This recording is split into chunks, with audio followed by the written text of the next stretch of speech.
आइज जाउँ लु आइज आइज लु जाउँ है सासा आइज है म त गएको है घरि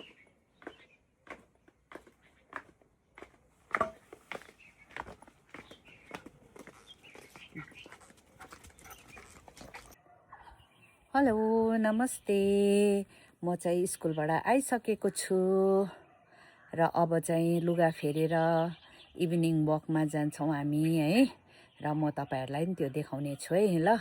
के कस्तो हुन्छ तपाईहरुले हेरिदिनुहोस् मेरो यो भिडियो है युट्युबमा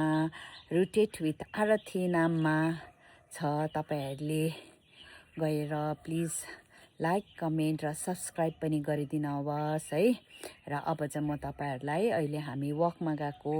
भिडियो देखाउँछु है के कस्तो हुन्छ ल थ्यांक यू हामी चाहिँ वकमा लाग्यौं है साथीभाइ हो 3 जना हामी वकमा गयौं है आज यो चाहिँ गएन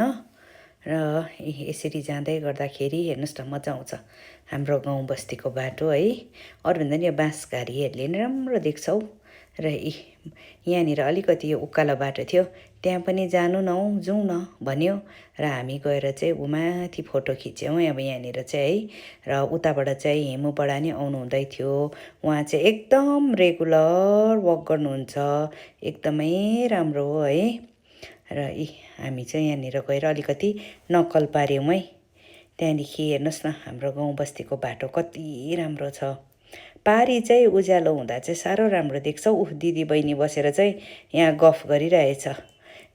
ढिलो हुन्छ भनेर चाहिँ मैले फेरि हिँडाइहाले है यिनीहरुलाई हेर्नुस् न साह्रै नै राम्रो गाडी नचल्दा त जे पनि राम्रै देख्छ है भिडभाड छैन भने चाहिँ र अब यहाँबाट चाहिँ हाम्रो बुतराज भाइको घर जान्छ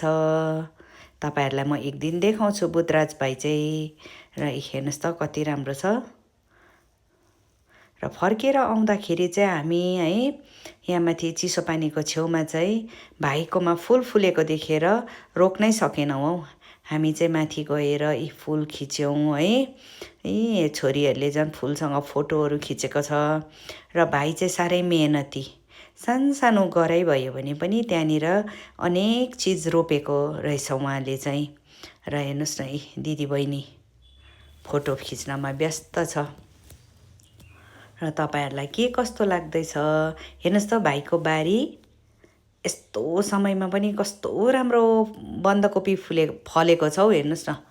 है हेर्नुस् त बन्दकोपी र अब एउटा दुःखको कुरा पनि देखाउँछु हाम्रो गाउँमा चाहिँ यहीँनिर कम्युनिटीको हल छेउमा चाहिँ यसरी मैला ल्याएर फ्याँक्दिन्छ है साथीभाइ हो कसले हो लो यो नालीपट्टि त खाएर फ्याँक्नेहरूले फ्याँक्यो भनौँला तर यतापट्टि डिलपट्टि चाहिँ हेर्नुस् त कसरी फ्याँकेको छ पोका बनाउँदै ल्याएर फ्याँकेको छ भयभरको मैला छ यहाँनिर चाहिँ अनेक चीजको बटल है अब रक्सीको बटलदेखि लिएर जुसको बटलदेखि लिएर अन्य के को बटल हो